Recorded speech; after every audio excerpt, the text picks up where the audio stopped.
sorry I've been kind of like MIA for a while, and I feel like a lot of YouTubers say this, but honestly, I've been so busy with school and work and finals coming up, like,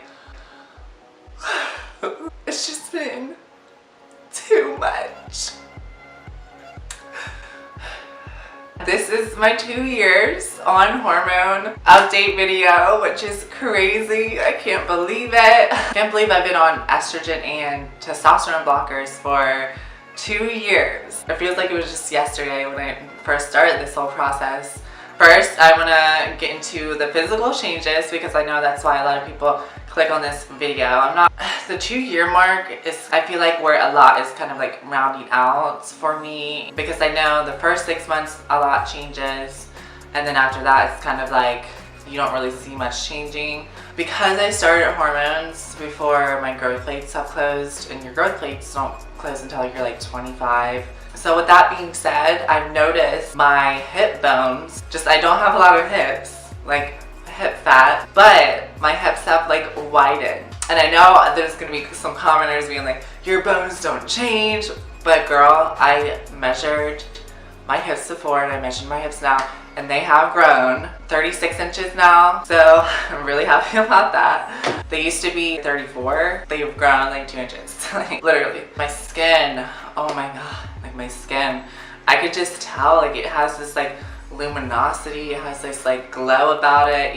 Even when I'm not wearing makeup, it makes me feel so confident. Now it's like to the point where like I'm really noticing it, like my skin, even in the winter, luminosity.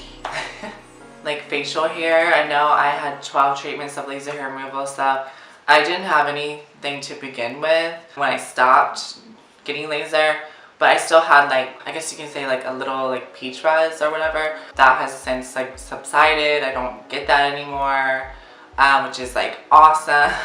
But I did have to get a lot of laser beforehand. It's not like the hormones completely got rid of my facial hair. Oh, body hair. I've noticed, like, I used to have a little bit like a year ago on my happy trail. Now, like, I have barely any. And anywhere else, like, I really didn't have any hair to begin with.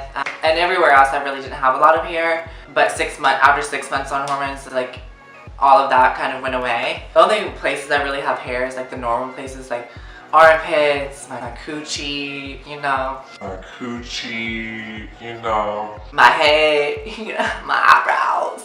That is great. Like, I have smooth skin, hairless body. I don't know, just my confidence here recently has been like really good. And I feel really good about myself. Even though I still want to get like certain cosmetic procedures, I still feel good about myself. Oh, another thing that has dramatically changed. I know I'm kind of a nerd when it comes to this, but like I measured my hair, and when I did my last update video, my hair was 16 inches, I think, and now it's 25 inches. So it's grown a good 9 inches since my last update. So it's grown 9 inches in a year. And a lot of people ask, how did you get your hair to grow so fast? Honestly, I'm speaking the truth when I say this, that my mom, my sister, my grandmother, all can like grow really long hair. It's just honestly in my genetics. It depends on the person really, whether or not you can grow hair really fast. Honestly, and if you take care of your hair, if you don't bleach it, I know I see a lot of girls, trans girls, bleaching their hair. I'm saying, like, I've seen multiple trans girls bleach their hair.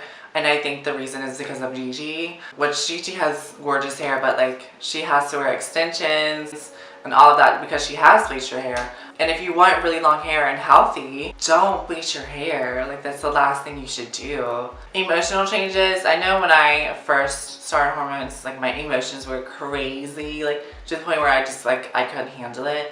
But now I've noticed that they have leveled out. I'm used to my emotions. I know how to control them. I just know my emotions now, and everything is leveled out. And a year ago I said that my sex drive was really high, but now it also has leveled out. I don't feel really like horny all the time. I don't feel as horny, okay? Like, I just don't. My sex drive was higher last year. I still couldn't control it on like how much I wanted to have sex, I guess, if that makes sense. And a little life update. I've kind of hid this time last year. I was going through so much, like a crazy amount of stress. I was at such a high in my life because I moved to a bigger city. I met a guy that I genuinely liked, and then after that, just things started to go downhill like crazy. Like, I think it was because I was at such a high, and to go tumbling down, it was like a shock to my emotions. He was the first guy I genuinely liked. Hopefully he's not watching this. If he is, it's kind of awkward. You know, we didn't end things on bad terms. Just, I guess I was just really sad because it just went to show that even if you really like someone, they can still end up just wanting you for sex. And I've constantly felt like that dating as transgender. Like, guys just want me for sex and that's it. So I've completely stopped dating because I can't deal with that. I can't do it. I just want to focus on my education and stuff like that, opposed to like dating, because I just can't deal with that. Like, I've had friends where they're dating someone and they don't want their friends to know that they're with a transgender woman, and I can't do it. Like, it's just too much for me. So yeah, that's the one thing that first started my depression. And then after that, it was friend issues, and I was just in the wrong crowd of people, and it was just really influencing my life, and it was making my life go in the wrong direction. So one day I just had an epiphany, and I was like, what am I doing? Like, what am I doing? I'm a smart girl. What am I doing with my life? I can do a lot more with myself. So I moved back home, and I started college, and I'm on the track to getting accepted to a new university so I can move back to a bigger city. So yeah, that's what I've been doing recently. I've just been focusing on school and focusing on myself, which I think that's honestly one of the biggest things you can do when you are transgender and when you are gay, and when you do struggle with a lot. I think the best thing you can do is to focus on yourself and to focus on goals to get yourself out of that bad situation. Yeah, things have been a lot better.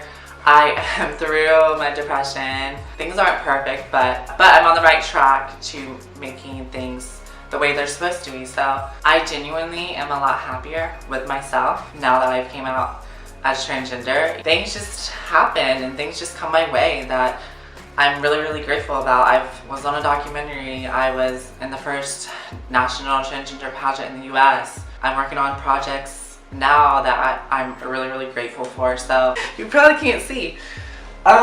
This is what 2 years has given me. I mean, really, it's not a lot. I'm not gonna be like, yo, it's so much. Because I have noticed, definitely, my thighs, my hips, like even my butt, even though it's not really big, that just goes there.